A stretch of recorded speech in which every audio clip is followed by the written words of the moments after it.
G'day YouTube, how the heck are we doing? It is Foul Play here, and we're back for the second match of this Pauper League. We won the die roll.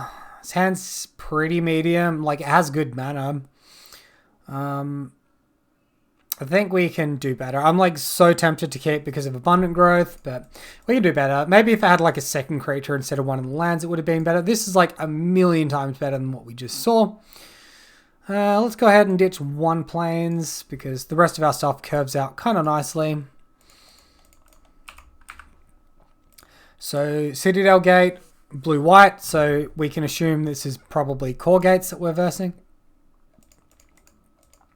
Kick it off with Commune. So we find Utopia Sprawl Forest. Utopia Sprawl grows our creature more, but Forest allows us to just actually cast Ancestral Mask. So I'm going to lean towards the forest here. If I had like one other forest in hand, or if this plains was a forest, I'd be choosing the Utopia Sprawl instead, just to get that enchantment count up for Mask and Ethereal Armor. Alright, so opponent passes to us, and I think we can probably safely assume they're holding up some description of counter magic, so we don't want to run out Ancestral Mask straight into that. Let's just start with Citizen Training, see what our opponent does. So there it is, Counterspell. Go ahead and cast this one. I guess we go on white and attack for 3. I guess we could have sequenced that slightly differently and done the Utopia Sprawl first, maybe before playing land and tried to bait our opponent's hand. Squadron Hawk. Alright, this is definitely Caw-gates. 2 Hawks to hand. Sure. Alright, so any source of trample would be a good place to start here. Currently that's not the case. We're going to have a big fat creature though. 15 damage. Opponent's forced into blocking for the remainder of the game. Oh wow, they just concede? What? We don't have trample. I think they don't realize that we don't have trample. Alright, so this is Caw-gates. If you're wondering how I told, by the way, it's because they're going blue-white instead of blue-green. Ephemerate Tron will traditionally go blue-green. So as far as cards we have to worry about here, not a lot. They are destroy target non-creature artifact, mana value of X. Okay, so they're pretty well set up to deal with us main deck. You can see Suffocating Fumes interaction to sweep the deck, sometimes Arms of Hadir as well, and Prismatic Strands to prevent all combat damage that would be dealt. We saw that in the first match here too. Other than that, it's a bit of cantrip stuff, bit of mana value. Oh, Dawnbringer Cleric. Oh no, go away, man. I don't want to verse that crap again. A bit of permission, a bit of card draw, cantrip. Setting up for all of that, and then eventually they use Basilisk Gate plus a lifelinking creature or a flying creature to kill you. So the cards we like here are Flaring Pain because it stops damage from being prevented. Doesn't matter how they layer this, they can cast it before, they can cast it after. No matter what happens, the damage just can't be prevented, and they can cast 6 Prismatic Strands and you'll still get your damage will go through.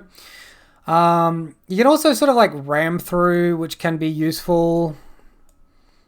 Relic of Progenitus to stop them from having that graveyard continuation. Just like the trick is like not overboarding at this point. So Mask is probably taken out because it's slow. It doesn't give trample. God, this is kind of awkward. I think maybe like this. We want to keep maybe 6 of these. Maybe we'll go with 1 relic, just so we don't overboard. Alright, we'll get into it. Alright, so opponent keeps A7. We'll keep ours. It's not super amazing, but it has the correct mana, and it has creatures. It has enough mana. It has an enchantment. So lead off on turn 1 Scout and pass turn. Alright, opponent plays Modern Age, and they put Modern Age to the graveyard. Find Flaring Pain, fantastic. Alright, so it's good to see at least one of those. Scry from the Grotto. I think we have enough mana. We'll put this on the bottom. So now we can Abundant Growth here.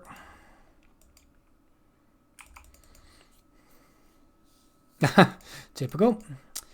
And then we'll go ahead and just Cartouche. I think there's an argument to Utopia Sprawl, but we're not really ramping to anything in hand, so might as well just do it this way. Alright, so Modern Age there. Oh god. Okay, we sequenced the wrong creature. I forgot about Guardian of the Killback. So we should have led on Bogle instead, just because of this protection from monocolored.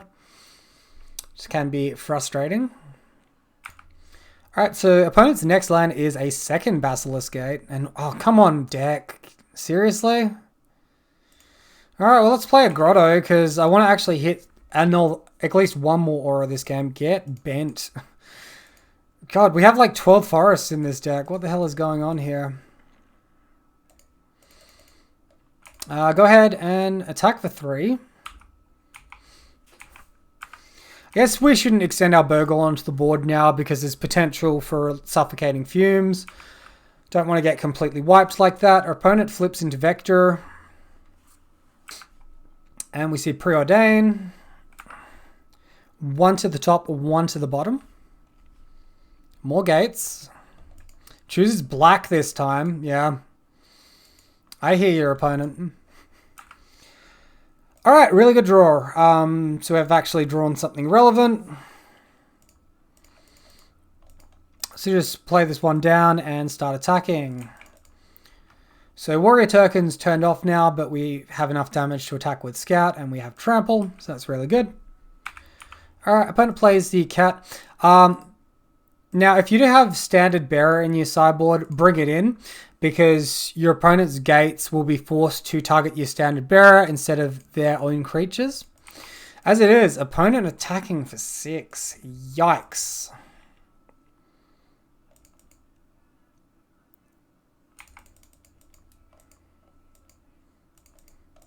Alright, let's attack in like this.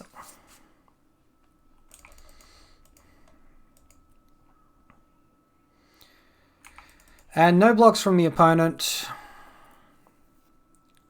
God, we're so close to killing them. Just not quite there yet.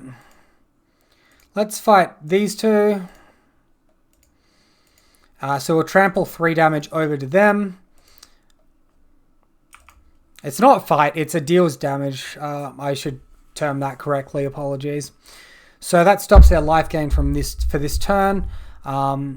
Now, even if they were to do 2 actives here currently, that would take their creature up to 10 damage. That's still plenty short, so they'd have to play 2 gates to be able to do that.